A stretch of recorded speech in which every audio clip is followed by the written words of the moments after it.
Hey, what's up, guys?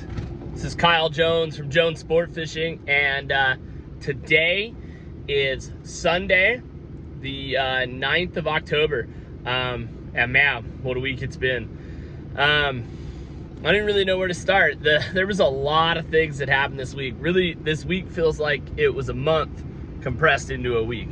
But to start off, overall, fishing was pretty darn good for us, for Barry and myself this week.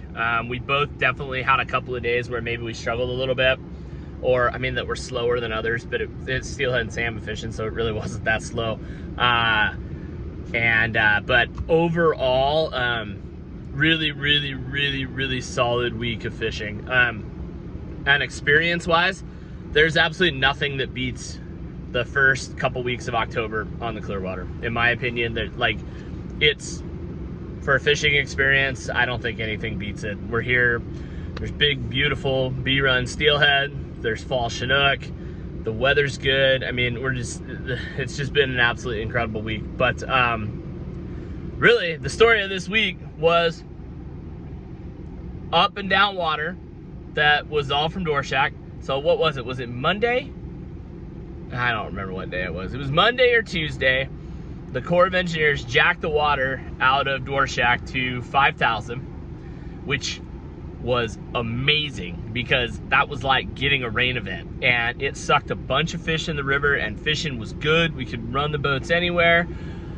It wasn't skinny anymore. And then on Thursday, to finish out their little jack the water around move, the Corps took the river, oh, about to drop my phone there. The Corps took the river to 9,000 overnight, and then immediately cut the faucet off and took it right back down to low flows where it had been. So to say that Friday was kind of a weird adjustment is an understatement. I mean, we went from almost 10,000 CFS in the Clearwater back down to like 3,800. So those fish acted weird, but we still ended up with some fish that day. So yeah, overall though, fishing was really good this week. For me, I did the absolute best. I kind of just locked into back trolling. Plugs, and that just really started consistently putting good numbers of steelhead in my boat. I'm running those mag lips 3.5s. It's the same plug I've run for almost 10 years now.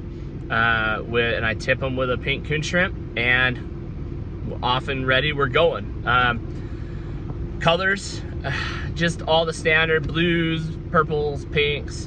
I've got one that's been bit and eaten so many times, I'm calling it, what is it? No Paint Pete, you know, Paintless Pete was what we named it today. Paintless Pete has been on an absolute tear. As soon as the sun comes out, it's like mostly chrome with a little bit of copper left on it, and the more it gets bit, the better it gets. The more paint it loses, it starts fishing better. So, I don't know. Paintless Pete's gonna be in the lineup every single day the sun's out. That's for darn sure. So, I don't know. It's been a killer week. This week should be really good too. We've got maybe a little bit of a weather system moving in. I guess that's supposed to start tomorrow, but I don't know. It's supposed to go from like highs in the 80s to highs like in the mid 70s. So I'm gonna take it. It's gonna be absolutely gorgeous. So, but this upcoming week, the 14th will be our last day on the Clearwater for this kind of early season to keep fish, or to keep steelhead and fall Chinook. So steelhead and fall Chinook will end on the 14th until steelhead reopens on November 10th. So we'll actually have like another opening day on November 10th. And let me tell you, jury's still out for me on like how this season is going, but I am absolutely in love with being able to target and keep steelhead early in the season. These fish are angry. The water temperature's in the mid 50s. They're going on huge blasted runs. They're jumping like crazy. I mean, it's just incredible. The added pressure of the keep season and more boats being out has changed the way I'm able to fish.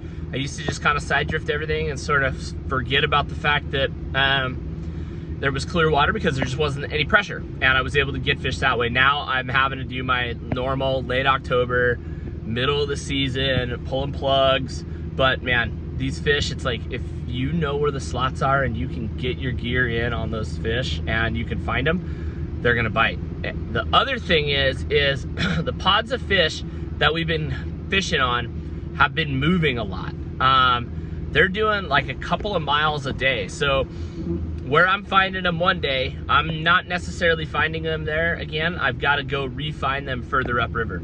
So that's been a lot of fun, and just kind of, and I think that's a result of that big water bump that we got earlier in the week or last week, is that it sucked a bunch of fish in. We've kind of got these wads of fish, and then there's obviously fish spread out all over, but these wads of fish, and like following those and like kind of seeing how much they're moving has been really, really, really cool. But so that's my report. Next week I'm gonna do the same. It's gonna be a lot of back trolling, looking for fish.